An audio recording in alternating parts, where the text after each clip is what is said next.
Graças a Deus, irmãos. Hoje vamos estar falando sobre a lei da atração, atendendo até a solicitação de um pedido de vocês, feito através da nossa fanpage. Quero aproveitar também esse ensejo e agradecer pela participação de vocês, pelas curtidas, pelas orações, pelas ofertas de amor, pelas sugestões de pauta, e isso tudo tem corroborado e acrescentado essa trincheira, tem somado esse ministério e, consequentemente, também ao reino de Deus. Então, temas que vocês têm sugerido, como perguntas que vocês têm feito, melhor dizendo, eu vou gravar um videozinho só para isso, tá? Porque são perguntas assim, meio bate-rebate, coisa rápida, sabe? Tipo, tem crianças no céu? Se Deus é onisciente, por que Deus, sabendo que Satanás ia pecar, ia se afastar, por que Deus então criou o diabo? Por que Deus, sabendo que Adão e Eva iriam cair na tentação, iam sucumbir à tentação, por que colocou a árvore do conhecimento do bem e do mal no jardim e proibiu que eles fossem lá? Não era melhor não ter a árvore? Então são questões, reflexões justas, né, naturais, a gente poder pensar e inquirir a respeito. Mas a resposta é muito simples e eu vou gravar um vídeo só disso daí, tá? Tem uma série de pequenas perguntas que vocês têm feito, muito legais, perguntas inteligentes, mas são simples de serem respondidas. Então eu vou gravar um vídeo só para isso, tá bom? Não vira uma pauta de vídeo assim para estudo mais profundo. Quero também aproveitar o ensejo e mandar um forte abraço aí para o meu filho, Micael. Micael agora está seguindo o papai aqui no YouTube, né, no canal. Então quero dizer para você, meu filho, que é um grande privilégio, é uma honra, viu? É um presente que Deus deu para mim e para a mamãe, poder ser seus pais, poder acompanhar o seu desenvolvimento. E você realmente trouxe muita luz para a nossa casa, trouxe muita alegria ao nosso lar. E é um grande privilégio ter você agregado a essa família. Uma honra para mim poder ser o seu pai. Então, mandado aí um grande abraço, um beijão especial para o Micael, meu filho, e também para todos vocês que têm acompanhado esse canal. E um aviso rapidamente às nossas ovelhas, quero parabenizar vocês, queridos, pela maturidade que vocês têm tido.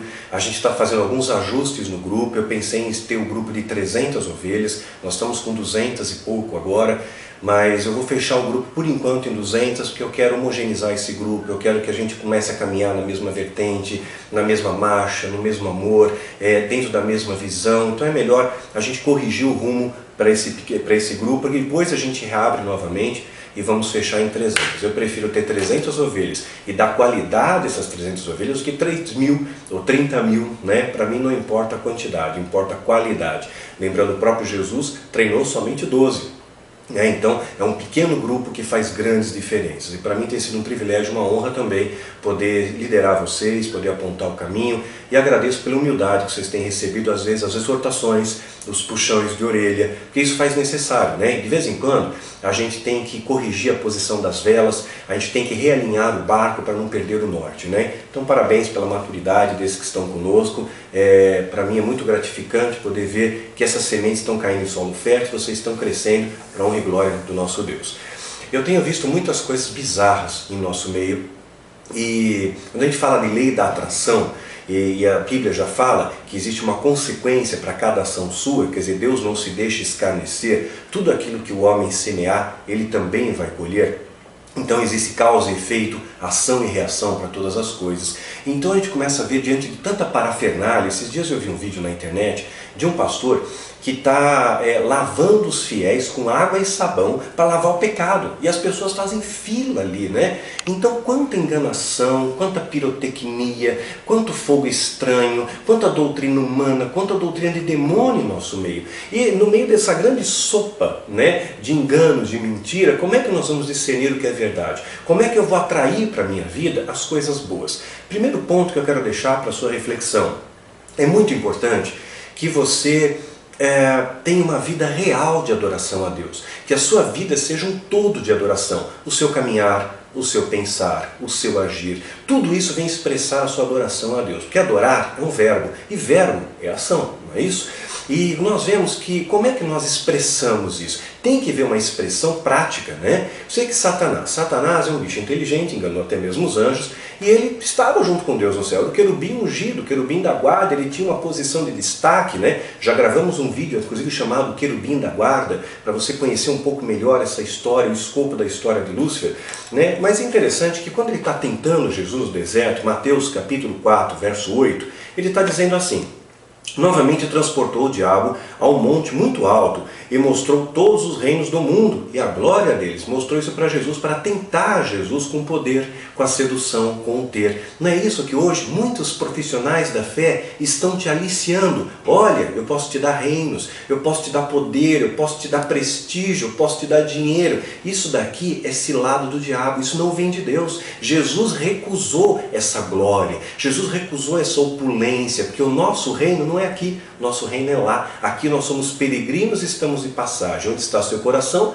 ali está também o seu tesouro. Se o seu tesouro está ligado aos bens terrenos, somente aos bens terrenos, então quer dizer, isso está subtraindo você de algo muito maior, de uma experiência muito mais profunda com Deus. Você nunca vai ter uma experiência espiritual enquanto você estiver muito agregado às coisas materiais. Então Jesus, ele renunciou isso daí. Não estou dizendo que você tem que vender tudo que você tem, dar aos pobres e viver como um ermitão na montanha, né? Mas estou dizendo para você não ter amor ao dinheiro, que o amor ao dinheiro é a raiz de todos os males. Essa é a questão, quando ele sobrepuja os valores cristãos, né? E aí então, Satanás continua e disse: tudo isso te darei se prostrado me adorares. Aqui o diabo está dando uma pista para a gente. Então ele pediu para Jesus o seguinte: olha, você tem que ter uma atitude, tem que ter uma ação. Não é se em pensamento você me adorar, não é se em coração você me adorar, mas se prostrado me adorar. Então a adoração, ela exige uma ação, ela tem que ter uma expressão corporal sua.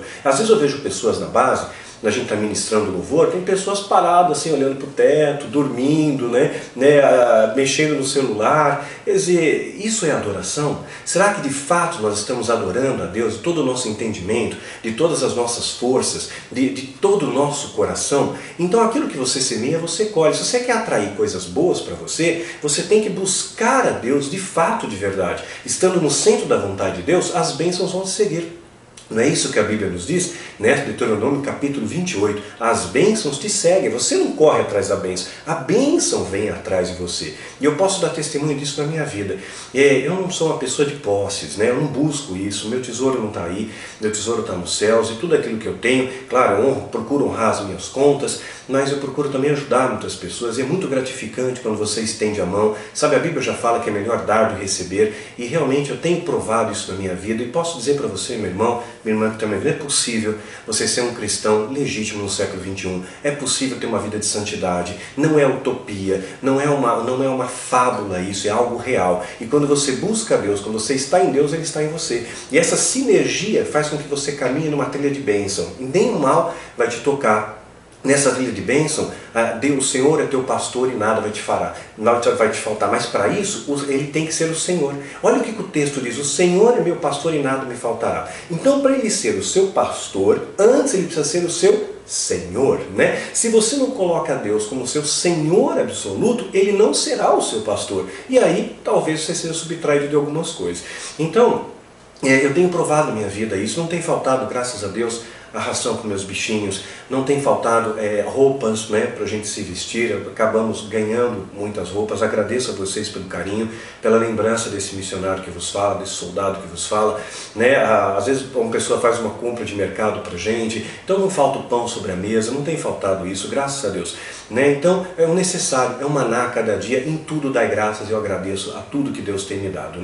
Então o diabo, ele tem esse poder de sedução, cuidado para não cair nessa astuta cilada. Então quando você vai adorar a Deus, adore de verdade, adore em expressão, A fé é ação é verbo, é movimento, Então, para você entender melhor essa lei da atração, vou começar contando aqui uma fábula.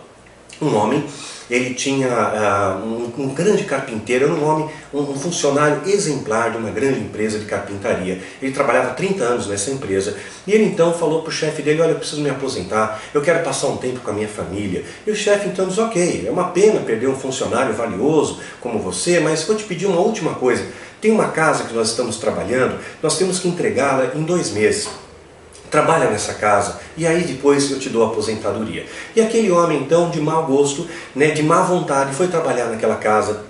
Ele usou material de segunda, ele acabou não fazendo melhor, tirou medições erradas, fez com desleixo, fez mais ou menos, né? Ele queria acabar logo, ele queria se livrar logo daquilo. Só que depois, quando o chefe vai inspecionar a casa, ele vem com o envelope e diz para o homem: olha, aqui está a chave dessa casa, porque essa casa eu estou dando de presente para você. Todo o material que você usou aqui é por minha conta, estou dando de presente. E de certa maneira nós fazemos isso também. Aquilo que você constrói para você, se você age com relaxo ao seu redor, você colhe relaxo. Se você age com inveja, com avareza, você colhe inveja, avareza. Se você, ao contrário, se você semeia amor, você colhe amor. Não é isso? Você quer ser amado pelo seu filho, pela sua esposa? Semeia amor, né? Semeia a atenção nele, você vai receber amor e atenção. Quer ser amado por Deus? Quer que Deus olhe para você com orgulho? Sabe, honre a Deus. Quando você honra a Deus, Ele te honra, né? Então, são princípios de atração ao nosso redor, né? Ação, reação,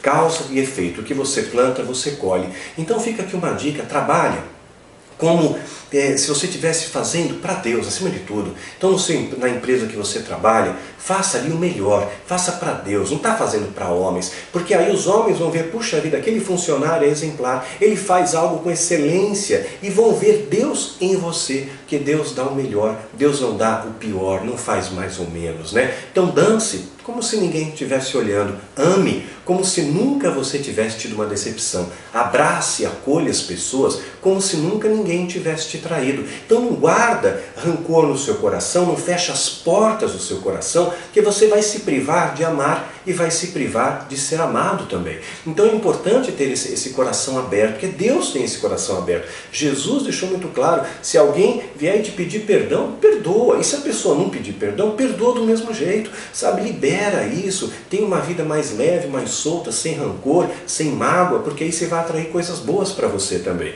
Você vê Davi, ele cuidava do rebanho dele. E ele cuidava com tenacidade com aquelas ovelhas. Ele enfrentava a ursa, enfrentou o leão e não tinha plateia. Às vezes nós queremos fazer as coisas quando tem gente ao nosso redor. Quando tem pessoas ao nosso redor, a gente para, ora, agradece a Deus pela comida. Quando tem gente perto, nós fazemos uma oração rebuscada, bonita. Quando tem pessoas por perto, nós queremos mostrar a nossa santidade, como nós somos religiosos. E quando não tem nenhum olho olhando, e quando ninguém está vendo, será que você continua agindo da mesma maneira? Eu conheço muitas pessoas que se dizem santas nos altares, mas em casa batem na sua esposa, falam palavrões, assistem filmes pornográficos na internet, usam drogas, sabe? Então a gente está vivendo uma vida de fachada, e essa vida de fachada não atrai coisas boas, né? Porque os olhos de Deus estão em todo lugar, nada fica fora dos olhos de Deus, né? Então Davi, ele dava o melhor, ele fazia o melhor mesmo quando não tinha ninguém, porque ele faz para Deus. Tudo que você faz para Deus, e Deus vai te honrar, né? Então hoje nós vemos uma coisa: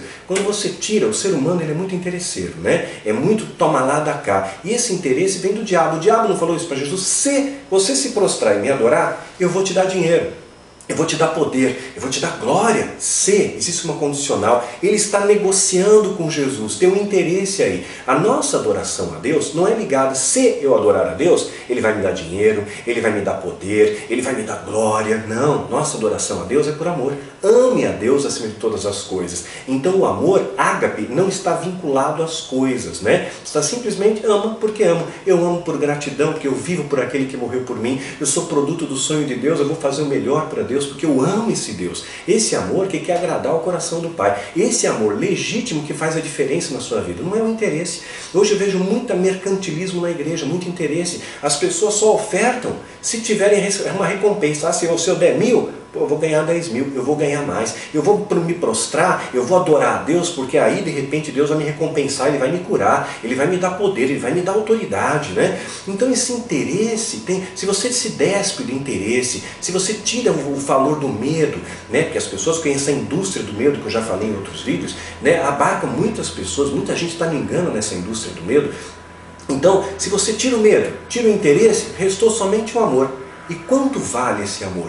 Quanto você se dedica e dá para Deus por amor? Quanto que você oferta do seu tempo para Deus? Né? Quanto você oferta dos seus talentos para Deus? Quanto você oferta dos seus recursos para Deus? Quanto que você dá para Deus? Né?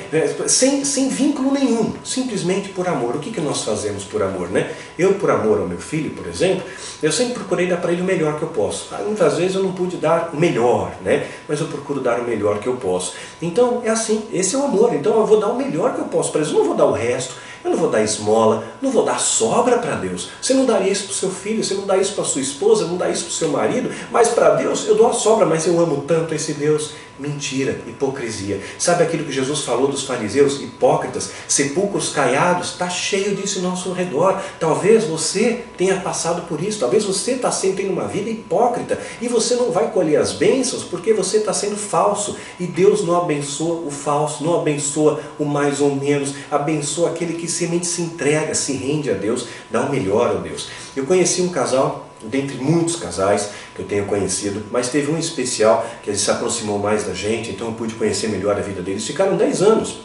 num sistema corrompido, num sistema que exigia que cada pastor tivesse uma meta de arrecadação na igreja. Então no culto daquele determinado pastor, ele tinha que arrecadar 20 mil reais. Se ele não arrecadasse 20 mil reais, ele era rebaixado de cargo, ele saía de pastor para pastor auxiliar, ele podia ser rebaixado para obreiro. E quem quisesse ser obreiro tinha que pagar uma taxa de 300 reais por mês para ser obreiro, né? Porque aquela 300 reais ia ajudar a pagar o cartão de crédito do pastor, né? Que ele gastava ali com ele, era uma obrigação. E se você não pagasse, maldição, rebelião, desobediência, jogava peso em cima. E o povo ficou. A galera fica 10 anos nesse sistema de igreja que vem de tranqueira, faz desencapetamento, como se fosse detetização da casa, sabe? Ele vem fazer o desencapetamento da casa.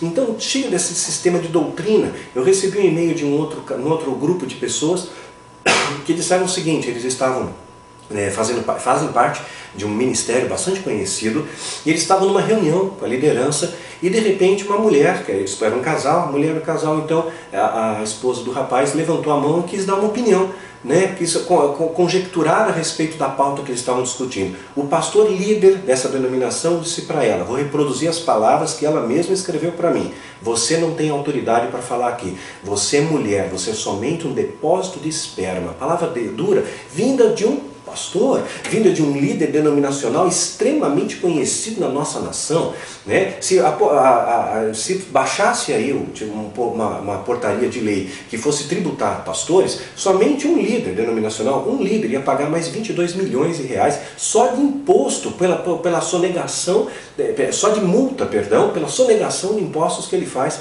porque muitas vezes para fazer aquela fachada, quanto que o pastor ganha? O pastor ganha 5 mil, né, de salário. Não é muito, né, pelo tanto que ele trabalha, só que ele tem uma ajuda de custo de 200 mil. Né? Era essa tributação que a lei iria fazer, caso fosse aprovado. Não acharam prudente, nesse momento histórico, fazer isso, porque o momento político do Brasil agora é meio delicado. Né? Aproveitando o ensejo, rápido parênteses aqui, no próximo vídeo eu vou falar um pouquinho sobre essa capa aqui. Né? Saiu a capa da revista Isto É, do final do mês de julho. Eu quero falar um pouco a respeito da situação política do nosso país. Eu creio que é importante para todos nós, como igreja, saber como nos posicionar diante do cenário político, já que se moldura ao nosso redor. Qual o papel da igreja nesse cenário político? O que a igreja faz? O que a igreja não deve fazer? Né? Eu quero pontuar isso para você. Nós vamos falar um pouquinho de política no próximo vídeo, tá bom? Então fica aí guardando a questão. Então eu vejo aí pessoas tão envolvidas com esses sistemas contaminados, pedem não apenas o dízimo, mas pedem o trízimo, né? Então quanta coisa esquisita, né? Venda de objetos consagrados e tudo mais, né? E muitas outras pessoas se intitulam o quê? Apóstolos também. Está cheio de apóstolo aí nos dias de hoje, né? Quero mostrar uma coisa para vocês. Livro de Atos, vou abrir aqui, ó. Livro de Atos, logo no início do livro de Atos, no capítulo 1º, capítulo 1, verso 21. Pedro está falando, eles vão estar fazendo uma reunião para saber quem vai substituir Judas, né? Quem vai substituir o apóstolo de Cristo. Olha o que Pedro fala. É necessário, pois, é a condição, é a condicional. É necessário, pois, que dos homens que conviveram conosco todo o tempo em que o Senhor Jesus entrou e saiu dentre nós, começando desde o batismo de João até o dia em que entre nós foi recebido em cima, um deles se faça conosco testemunha da ressurreição. Para ser apóstolo tem que ter sido testemunha da ressurreição, tem que ter vivido no tempo desde o batismo de João até a ressurreição de Cristo. Essa é a condição apostólica, foi algo para aquele tempo, né? Só vem Apocalipse, existem espaço lá para 12 apóstolos, não para centenas de apóstolos, né? Então eu já falei isso num vídeo chamado O Segredo por Trás da Cortina, dá uma olhadinha, você vai saber essa questão apostólica. Eu fui convidado para ser apóstolo né? E a pauta era, Daniel, nós vamos controlar melhor as pessoas, porque a igreja, esse povo vai se achar mais protegido debaixo de uma unção apostólica, debaixo de uma cobertura apostólica, e nós vamos trazer um avivamento, e nós vamos manipular melhor a massa. Quer dizer, o interesse era somente controle das massas, se colocando como se fosse um patamar superior aos pastores, né? Então nós temos mais autoridade, então nós vamos controlar mais, e com mais controle ganho mais dinheiro, que hoje os evangélicos têm muito poder político, inclusive. Nós somos interessantes para os políticos, porque muitas vezes o apoio da igreja coloca político lá no altar, né? E muitas vezes tem políticos no altar também fazendo campanha, e a igreja hoje coloca muitos políticos lá no cenário de Brasília. Então é interessante isso. Então existe muita troca de grana, inclusive teve igreja aí que recebeu também grana dessa operação Lava Jato, né? Não é só político não, teve igreja que foi paga também pela operação Lava Jato aí, desses escândalos da Petrobras e tudo mais que o Brasil está enfrentando hoje. Então tem muita coisa acontecendo. Então esse negócio de apóstolo era algo para aquele tempo. Eu já falei isso em outros vezes. Quer ver um exemplo clássico disso? E, claro, eu não aceitei ser apóstolo, evidente, né? Eu continuo sendo só o Daniel, porque o diabo não está nem aí para título, ele quer a unção que está sobre você. Então, hoje eu vejo todo mundo virou apóstolo, né? Todo mundo virou apóstolo. Lucas, olha, para pensar. Lucas andou com Paulo. Paulo é uma referência no Novo Testamento, hein? Você olha para todo o Novo Testamento, Paulo tem uma importância muito significativa. Se não fossem as epístolas paulinas, né, a gente seria subtraído de grandes verdades e grandes direções na palavra de Deus. Então Paulo foi um ícone muito importante, uma pedra muito importante na construção da igreja de Cristo. E Lucas caminhou com Paulo durante muito tempo, escreveu o Evangelho de Lucas, escreveu o livro de Atos, e Lucas nunca se intitulou apóstolo. Por quê? Porque ele tinha o conhecimento, ele não foi testemunha da ressurreição de Cristo, ele não estava lá, ele não foi escolhido por Jesus. Lucas não foi apóstolo. E hoje as pessoas se denominam apóstolos, assim, da noite para o dia. Então tem tanto engano em nosso meio, isso realmente me entristece, né? Então, Lucas, lembrando, né? Lucas não se intitulou apóstolo. Essa ideia de apostolado parece que dá glamour, né? E hoje, o que o diabo faz? Ele rouba, mata e destrói. Não é isso que o diabo faz? Rouba, mata e destrói. O que hoje muitos profissionais da fé fazem? Roubam, saqueiam o povo descaradamente, pedem dinheiro como se nada fosse, precisa de 7 milhões, precisa de 10 milhões, e é tudo milhões, sabe? Ninguém precisa, que nem o missionário. Às vezes, uma vez eu fiz uma proposta do meu grupo de ovelhas: olha, se cada um de vocês der 20 reais por mês, nós vamos ter um caixa para poder ajudar as ovelhas que passam necessidade. Gente, sangue, suor e lágrimas, quase ninguém oferta. Sabe o que acontece? Porque quando você tirou o medo, tirou a recompensa, tirou o poder, né? Só restou o amor, meu, como é difícil. Então nós estamos tentando quebrar essas cascas, né? Eu sei que leva um tempo, porque a gente já está tão engessado com esse sistema corrompido, com esse negócio de interesse, toma lá, dá cá, levar vantagem aqui, eu dou isso, você faz, eu me prostro e ganho dinheiro, né? Então é doutrina satânica, é doutrina humana, querido. O que Jesus ensinou é o amor, né? E esse amor atrai todas as coisas, né? Então eu vejo o povo sendo saqueado, né? Roubam. Tem igrejas que obrigam os membros a fazer uma vaquinha para comprar todo ano um carro para o pastor. E não é um carrinho, não. É uma picape, é uma Land Rover, é um carro de primeira linha, sabe? Todo ano troca de carro, porque a igreja é obrigada a pagar o carro do pastor todo ano. Então eu vejo tanta coisa em nosso meio, tanta pirotecnia, só se fala em prosperidade, só se fala em conquista, mas ninguém quer pagar o preço de santidade, ninguém quer pagar o preço de estudar a palavra, de dobrar o joelho, de ter arrependimento, de buscar o perdão, de buscar a restauração. E esses são os valores de Cristo, né? Sem esses valores você não atrai coisas boas, você só atrai tranqueira, e você vive uma ilusão, você continua correndo atrás do vento e nunca vai usufruir das bênçãos de Deus. Então eles estão roubando, estão matando sonhos, estão destruindo vidas, estão fazendo a mesma coisa que o diabo faz, né?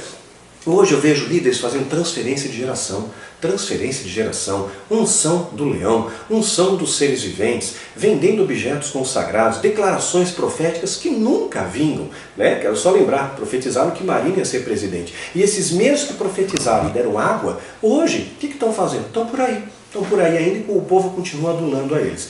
Então eles lavam o povo com sabão, o pastor que é ungido rei, não estou brincando não, teve um pastor que foi ungido rei, simplesmente rei, não é outra coisa mais. E o povo bajula esses caras, continua correndo atrás das fábulas, que a Bíblia diz que realmente nós vamos viver um tempo Que o povo vai dar ouvido às fábulas, mas vai ter comichão, vai ter coceira no ouvido com a verdade incomoda, a verdade está incomodando, né? Nós vemos um momento da história que o amor está se esfriando, e muitas posturas triunfalistas são passadas para nós. A Bíblia já deixou claro, é um caminho estreito, não é um caminho largo, mas esse caminho estreito vai fazer diferença, né? E hoje, muitas vezes, eu vejo que as pessoas parece que rejeitam a verdade, não rejeitaram Jesus. João 6,60, muitos discípulos abandonam Jesus, porque não suportam o teor da verdade. Hoje, quantas pessoas, eu perdi a conta, quantas pessoas eu acolhi, eu ajudei, eu ensinei, eu abracei, eu ofertei, eu investi, eu visitei, puxei, né, ajudei. De repente essas pessoas surtam e me traem, né? Quantas vezes? Não foi uma, nem duas, nem três, foram muitas vezes, muitas vezes. Parece que as pessoas são tão acostumadas a receber água podre, que quando recebem água viva, rejeitaram Jesus, disseram que Jesus crucifica, mata, Jesus solta Barrabás. Eu prefiro o bandido solto, mas mata o amor, mata o perdão, mata aquele que é o caminho, a verdade e a vida. Então as pessoas continuam rejeitando a verdade. Nós temos que rever os nossos valores, né? Fazer o que é melhor para Deus, né? Deus, Ele sempre vai te honrar quando você honrar Ele. Ah, mas Daniel, não estou vendo nada acontecer. Muitas vezes Deus vai agir no último momento. Sabe, no final do segundo tempo da prorrogação, no último minuto Deus está agindo. É ali que Ele age. Jeremias não foi salvo do poço. Deus não privou Jeremias de cair no poço. Ele foi no fundo do poço. E lá no fundo do poço ele foi resgatado. Então às vezes Deus permite que você vá para o fundo do poço para aprender algo, para você ser grato ao livramento de Deus. Você precisa disso, né? José na prisão. José ele foi ver o cumprimento dos seus sonhos. Depois de 13 anos que ele passou em prisão, foi injustiçado, foi preso, foi esquecido, foi abandonado. Ele passou, Deus não privou José de passar pela prisão, mas ao aceitar a prisão, ele recebeu um anel de honra. Davi nas cavernas, Lázaro no túmulo, né? A história de Lázaro é clássica, né? Quer dizer, onde ele morreu, durante 4 dias já cheirava mal. Quer dizer, humanamente falando, não tem mais jeito, Deus vai intervir. Então às vezes você pode achar, Daniel, meu casamento morreu, minha fé morreu, minha esperança morreu. Deus não deixa morrer. Você está respirando, está vivo, teu coração está batendo. Deus tem um plano na sua vida, Ele não desiste de você. Ele vai lá no túmulo, vai lá no sepulcro mais profundo do seu coração, no recôndito mais escuro, e vai te resgatar, vai transformar a sua vida. Pedro foi tirado da prisão, Daniel na cova dos leões. Deus também permitiu que Daniel fosse para a cova dos leões, mas chegou lá, o leão de repente, não estou com fome hoje, obrigado, né? Passa amanhã. Então nem sempre Deus te isenta da caverna, te isenta do deserto, te isenta das privações, né? Porque isso lapida o seu caráter, fortalece o seu caráter. Então em tudo dá graças. E como é que eu faço para atrair a Deus? A bênção de Deus. Então sabe que você vai passar para o deserto. Está dizendo, mas eu não estou vendo bênção nenhuma. Mas você está no deserto, você está na caverna, você está na fornalha, você está no poço. Então são situações que Deus permite que você passe para fortalecer a sua fé. Deus tem uma coroa para você. Deus tem um momento de restauração para a sua vida. Não desista, persista. A perseverança, a tenacidade é o segredo para você receber as promessas, né? Para você ser mais do que vencedor. E como é que nós vamos fazer hoje para atrair as boas coisas de Deus? Ajudando ao próximo, amando ao próximo, investindo na obra, dividindo os fardos, orando uns pelos outros, estendendo a mão, fazendo bem, sem interesse, né?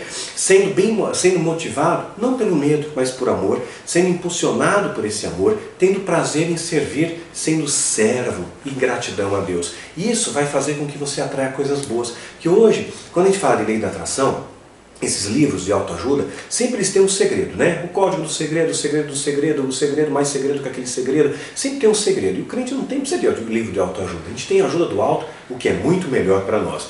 Eles acabam falando de uma lei de atração, né? Então sabe aquele negócio? Às vezes o seu dia começou mal, você acordou, tropeça no pé da cama, aí você pega, olha para o tempo, está um céu azulzinho, beleza, não vou levar guarda-chuva, aí cai aquele toró e você fica encharcado, você acha que vai fazer calor, não leva agasalho, o tempo muda, é a culpa do El Niño, né? Ou da convergência, da onda de convergência tropical, alguma coisa assim, de repente faz frio, né? Você perde um ônibus, você chega perto do ponto, o ônibus está passando, você dá sinal, ele passou reto, o próximo volta lotado, você vai que nem uma lata de sardinha, você perde todo o trabalho que você fez, né, no computador, porque de repente acabou a luz. Então quantas coisas podem acontecer que fazem parte do nosso cotidiano, né? Você pede uma pizza na sua casa, você está pronto, todo pimpão para comer, de repente chega aquela visita que você tem que dividir a pizza, né? E aquela visita chata ainda que não vai embora da casa, nem que você coloca a vassoura atrás da porta, né? Cai molho de macarrão na sua camisa no horário do almoço, logo depois do almoço você tem uma reunião importante na empresa. Essas coisas são fatalidades, acontece com todo mundo, não quer dizer que isso vai atrair coisas negativas. Então, leva de boa, leva mais leve. Já vi pessoas, às vezes, vai fazer declaração para a namorada, na hora que ele vai fazer a declaração, o nariz dele começa a escorrer, ele tem uma crise de espirro, uma crise de tosse, ou de repente você vai ter que usar o banheiro da casa do namorado, chega lá, pô, não tem papel, sabe? Então, quantas coisas podem acontecer, isso vai dizer, está dando tudo errado, né? Então, essas coisas são coisas que podem acontecer no nosso dia a dia, mas não quer dizer também que isso vai trazer uma maré de azar para você. São coisas que ocorrem ao nosso redor. Então tem mais leveza a observar, tem um olhar mais leve nessas coisas, né? Leve na boa, sabe aquela arte de rir de si mesmo? Né? Faz bem isso para você, leva de boa, não deixa isso turvar o seu coração, deixa isso estragar seu dia. Às vezes uma pequena coisa, a gente pega e leva para o dia inteiro. Ah, tudo bem, tropecei, tudo bem, tomei uma chuva, e daí? É só água, né? Eu não sou feito de açúcar, é só água, né? Caiu molho na camisa, tudo bem, não tem problema, vou com uma manchinha, disfarço, pego a gravata meio tortinha lá e engano. Então tudo a gente pode resolver, né? Quais são os segredos? Está no centro da vontade de Deus. Deuteronômio 28 diz que as bênçãos te seguem, né? Hebreus capítulo 3, de 1 a 6, fala de outros segredos para você trair as coisas boas de Deus. Tendo hospitalidade, né? Não sendo avarento e confiando em Deus. Dá uma lidinha em Hebreus capítulo 3, de 1 a 6. Né? Mas também há consequências da desobediência, né? Deuteronômio 27. Então, se você está no centro da vontade de Deus, você colhe bem, se atrai a bênção. Fora da vontade de Deus, você atrai maldição, né? Esse é o segredo, né? João 12, de 32 a 33, Jesus disse, quando eu me levantar, atrairei todos a mim. Isso é quando ele se levantar da cruz, quando ele ressuscitar. Então, Jesus já disse que vai haver uma atração aí, eu vou atrair todos a mim, né? Mesma coisa, João 1,9, Jesus diz que ele é a luz que ilumina todo o homem, luz que ilumina, luz verdadeira que ilumina todo o homem. Então, essa atração de Jesus vai iluminar todo o homem, desde que você esteja em Jesus. Se você estiver nele, ele vai estar em você. Você vai se atrair, porque nesse caso, os semelhantes se atraem. Eu amo a Deus, Deus me ama. Eu honro a Deus, Deus me honra. Né? Eu estou no centro da vontade de Deus, as bênçãos me seguem. Esse é o segredo da atração. Né? Quanto mais você se aproxima de Deus, mais você colhe das bênçãos de Deus. Esse é o segredo da atração. O verdadeiro segredo da atração é ter uma vida santa diante de Deus. Né? Miqueias, no seu capítulo 7, é isso aí. Miqueias capítulo 7, verso 18 diz assim: quem é Deus semelhante a ti, que perdoa a iniquidade? Olha como Deus é bom. Perdoa a iniquidade, que passa por cima da rebelião, do restante da sua herança, e não retém a sua ira para sempre, porque tem prazer na benignidade. Deus é bom, Deus ama, Deus perdoa, Deus acolhe. Então, se você quer agradar o coração de Deus, você tem que se espelhar em Deus, né? Então, perdoa, acolha, dá o melhor, não faça as coisas mais ou menos. O que você semear, você colhe. Essa é a lei da atração. Essa é uma lei universal. O que você semeia, você colhe, né? As suas escolhas determinam a sua colheita, né? Efésios 1:10. Jesus está dizendo, tornaram-nos congregar a Cristo todas as coisas. Então existe uma atração que Deus está colocando para nós, e essa atração vai atrair as bênçãos, vai atrair paz. Não estou dizendo dinheiro. Essa lei de atração, ou seja, quando você está em Cristo e Ele está em você, vai atrair para você paz, a paz que transcende entendimento, vai atrair harmonia no seu lar, vai atrair amor entre você e sua esposa, entre você e o seu filho, amizade com seus filhos, intimidade com Deus, pão sobre a mesa e um sono restaurador. Esses são os frutos dessa atração, né? São os resultados positivos. Mas é claro, você vai ser odiado por muita gente, mas vai ser amado por Deus. Vai ser acolhido pelo remanescente fiel, porque ainda há mais pessoas. Então, fica um conselho prudente para você. Construa a sua habitação. Sabe aquela história do carpinteiro que a gente começou falando? Construa a sua habitação com os tijolos do amor, com a argamassa da solidariedade. Coloca ali sobre a sua casa a tinta, o revestimento da esperança, sabe? Coloca o telhado de fé, sabe?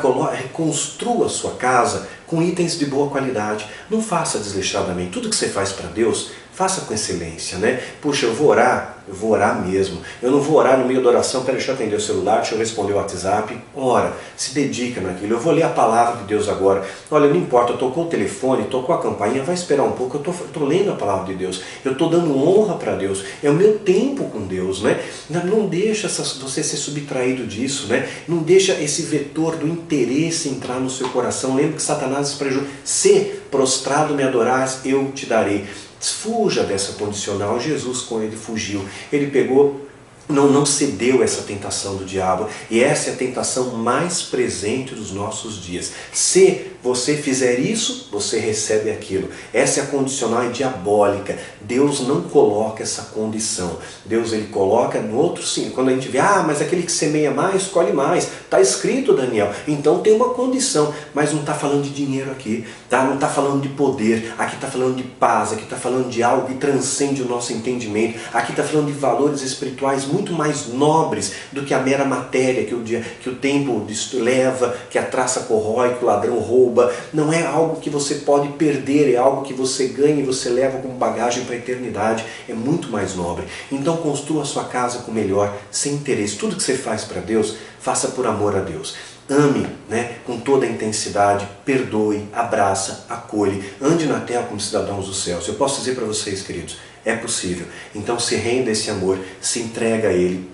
Não deixa barreiras na sua mente relativizar. Mas se eu estou com medo, então aí Deus vai me ajudar, porque se eu fizer isso... Não, esquece isso. Se entrega por amor, né? É por amor que você tem que viver, porque por amor Ele morreu por você. Então essa é a mensagem que eu quero deixar hoje para você, a sua reflexão. Se renda a Ele, dá o melhor e você vai ter colheitas fartas, né? Que Deus te abençoe e te guarde.